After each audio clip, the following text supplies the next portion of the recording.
വിവാഹശേഷം ഭർത്താവിൻ്റെ പീഡനം മൂലം ആത്മഹത്യ ചെയ്യുന്ന യുവതികളുടെ എണ്ണം നമ്മളുടെ നാട്ടിൽ കൂടി വരികയാണ്.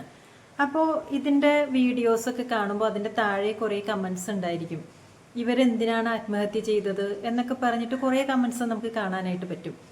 അതുപോലെ നമുക്ക് കാണുന്ന ഒരു കാര്യമാണ് അവരുടെ വീട്ടുകാർ, ഈ പെണ്ണിൻ്റെ വീട്ടുകാർ അവൻ അത് ചെയ്യുമെന്നറിയാം, അവൻ തന്നെ കൊന്നതാണ്, അതായത് ഈ ഭർത്താവ് തന്നെ കൊന്നതാണ്, അവൻ അത് ചെയ്യുമെന്നറിയാം എന്ന് പറഞ്ഞിട്ട് അലമുറയിട്ട് കരയുന്ന വീട്ടുകാരും പിന്നെ അവന് ശിക്ഷ വാങ്ങിക്കൊടുക്കാൻ വേണ്ടി കഠിന പ്രയത്നം ചെയ്യുന്ന വീട്ടുകാരെയുമാണ് നമുക്ക് കാണാനായിട്ട് പറ്റുന്നത്.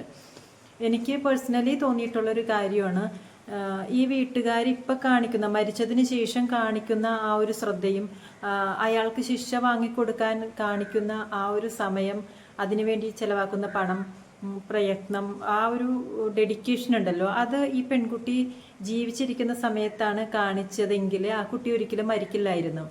പലപ്പോഴും ഈ പെൺകുട്ടികൾ ഇങ്ങനെ പ്രശ്നമുണ്ടെന്ന് പറയുമ്പോൾ ഈ വീട്ടുകാർ തന്നെയാണ് പറയുന്നത്, സഹിച്ച് ജീവിക്ക്, ക്ഷമിച്ച് ജീവിക്ക്, എല്ലാവരും ഇങ്ങനെ തന്നെയാണ് ജീവിക്കുന്നത്, എല്ലാവരും സുഖത്തിലൊന്നുമല്ല ജീവിക്കുന്നത്, ഇതാണ് ലൈഫ് എന്ന് പറഞ്ഞുകൊണ്ടിരിക്കുന്നത് ഈ പെൺകുട്ടിയുടെ വീട്ടുകാർ ഇതുപോലെ തന്നെ പറഞ്ഞുകൊണ്ടിരിക്കുന്ന വീട്ടുകാരുണ്ട്.